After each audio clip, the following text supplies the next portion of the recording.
Karimnagar PJ jewellers లో robbery case విచారణలో కొత్త కోణాలు వెలుగు చూశాయి. దోపిడీ జరిగినటువంటి 3 రోజుల తర్వాత ఈ కేసులో పురోగతి కనిపిస్తోంది. నెలల క్రితమే దోపిడీకి స్కెచ్ వేశారు. ఎలా దోచుకోవాలి, ఎలా పారిపోవాలి ఇలాంటి విషయాల్లో నెల రోజుల క్రితం నుంచే ట్రయల్స్ వేసుకున్నారు. అయితే అత్యాధునిక సాంకేతికత అందుబాటులో ఉన్నప్పటికీ దాదాపు 16 టీమ్స్ గాలిస్తున్నప్పటికీ 4 రోజులు గడుస్తున్నా దొంగల జాడ కనిపెట్టలేకపోయారు. ఆదివారం నాడు కరీంనగర్లోని పీఎంజే జ్యువెలర్స్ లో జరిగిన చోరీ కేసులో ఇప్పటిదాకా దొంగలను పట్టుకోలేకపోయారు పోలీసులు. దాదాపు 3 కోట్ల రూపాయల విలువైన బంగారం, వజ్రాభరణాలు దోచుకున్న దొంగల ముఠ ఎటు వెళ్లిందో తెలుసుకోవడానికే పోలీసులకు 24 గంటల సమయం పట్టింది. పోలీసులను ప్రతి విషయంలోనూ డైవర్ట్ చేశారు దొంగలు.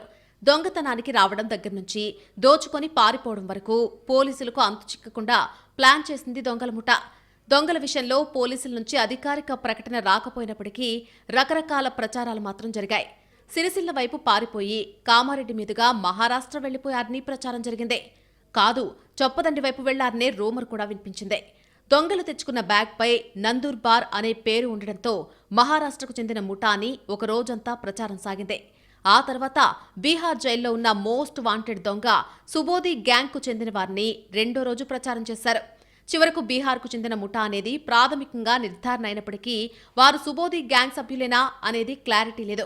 వారంతా ఎటువారు అటు పోయి ఉంటారనేది తెలుసుకోలేకపోతున్నారు పోలీసులు.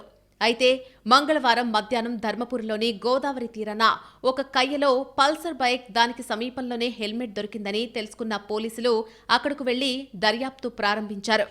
దొంగలు ధర్మపురి వైపు ఎందుకొచ్చారో అనే కోణంలో ఎంక్వైరీ చేసిన పోలీసులు సాయంత్రానికి కీలక విషయాన్ని తెలుసుకున్నారు. దొంగల ముఠ 2 రోజుల పాటు ధర్మపురిలోని మారుమూలనున్న ఒక లాడ్జ్లో ఉన్నట్టు గుర్తించారు. అక్కడ సీసీ కెమెరాల ఫుటేజ్లో నిందితుల కదలికలను గుర్తించారు. చోరీకి ముందు ధర్మపురికొచ్చి లాడ్జ్లో దిగారు. మొదట 4 దొంగలే వచ్చి ఒక రూమ్ తీసుకుని ఒక రాత్రి స్టే చేశారు. ఆ తర్వాత రోజు మరొకడొచ్చి సింగిల్ రూమ్ తీసుకున్నాడు.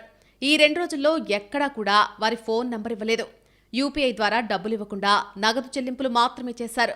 లాడ్జిలో దిగిన సందర్భంలో ఇచ్చిన ఆధార్ కార్డు నెంబర్ కూడా నకిలీదని తేల్చారు పోలీసులు. ధర్మపురి నుంచి మెయిన్ రోడ్లో కాకుండా మట్టిదారులను ఎంచుకుని కరీంనగర్ చేరుకున్నారు. 2 రోజుల పాటు రెక్కీ చేశారు. కరీంనగర్లో ఉదయం 11 గంటల 15 నిమిషాలకు స్టార్ట్ అయి పోలీసుల కళ్లుగప్పి డొంకదారుల్లో ధర్మపురి చేరుకున్నారు. మధ్యాహ్నం సమయంలో ధర్మపురి బ్రాహ్మణ సత్రం వరకు 2 బైక్లు ఒకదాని వెంట ఒకటి వచ్చినట్టు పోలీసులు ట్రేస్ చేశారు. అక్కడి నుంచి పల్సర్ బైక్పై ఉన్న టీం ఒకవైపు, అపాచీ బైక్పై ఉన్న నిందితులు మరొక వైపు వెళ్లిపోయారు.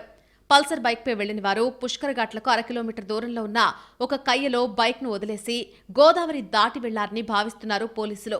ఆ బైక్ నెంబర్ కూడా ఫేక్ అని తేలిందే. హైదరాబాద్కు చెందిన ఒక కార్ నెంబర్ను బైక్కు వాడినట్టు తేల్చారు. మరో ముఠా తుంగూరు మీదుగా వెళ్లి కుమ్మనూరు కలమడుగు మధ్య ఉన్నటువంటి బ్రిడ్జ్ నుంచి గోదావరి దాటి వెళ్లి కలమడుగు సమీపంలో బైక్ను వదిలేశారు. వాళ్ళు పొద్దున ఎటు వేరు, పొద్దున్న దాకా ఎటు వేరు తెలియదు. రూముల్లో ఉన్నారు, రూముల్లో తిన్నారు, రూముల్లో ఇంకా ఎటన్నా పోయి తిన్నారా తినలేదా అది తెలియదు నాకు, అది తెలియదు.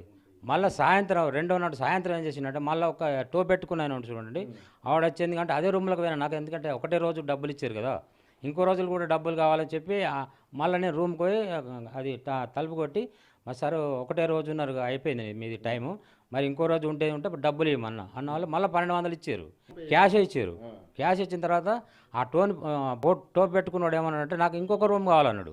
దొంగలు ధర్మపురి కంటే ముందే పెద్దపల్లిలో ఉన్నారు. పెద్దపల్లిలోని పరమేశ్వర లాడ్జ్లో కొన్ని రోజుల పాటు స్టే చేసినట్టు పోలీసులు గుర్తించారు.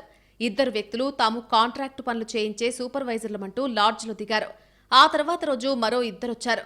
మరుసటి రోజు మరొకరొచ్చినట్టు తెలిపారు లాడ్జి సిబ్బంది. ఉదయం వెళ్లి సాయంత్రం వచ్చేవారు. ఆధార్ కార్డులు ఇక్కడ కూడా నకిలీవే ఇచ్చారని తేలిందే. దోపిడీ ప్లాన్లో తొలుత పెద్దపల్లి నుంచి వచ్చి దోపిడీ చేసి రైల్వే స్టేషన్ ద్వారా పారిపోవాలనే ప్లాన్ వేసుకున్నారా అనే కోణంలో కూడా దర్యాప్తు చేస్తున్నారు. అయితే భారీ చోరీ జరిగితే అందరి దృష్టి రైల్వే స్టేషన్లు, బస్టాండ్లు, హైవేలపైనే ఉంటుంది. రిస్క్ ఎక్కువనే నిర్ణయానికొచ్చి పెద్దపల్లి నుంచి టాస్క్ను విరమించుకున్నట్టు తెలుస్తోంది. మారుమూల ప్రాంతం, ఎవ్వరికీ అనుమానం రాదనే ధర్మపురిని దొంగలు ఎంచుకున్నట్టు తెలుస్తోంది. ఎక్కడా మెయిన్ రోడ్ ఎక్కకుండా, సెల్ ఫోన్లు వినియోగించకుండా, తమ ఆనవాళ్లు తెలియకుండా జాగ్రత్త పడ్డారు దొంగలు. ధర్మపురి రూట్లో కొన్ని గంటల్లోనే సరిహద్దు దాటే అవకాశం ఉంది. గోదావరి దాటిన తర్వాత దొంగలు ఎటు వెళ్లారు అనే ప్రశ్న ఇప్పుడు పోలీసులను వేధిస్తోంది. దొంగలు గోదావరి దాటి మంచిర్యాల జిల్లాలోకి ప్రవేశించారా అనేది తేలాల్సి ఉంది.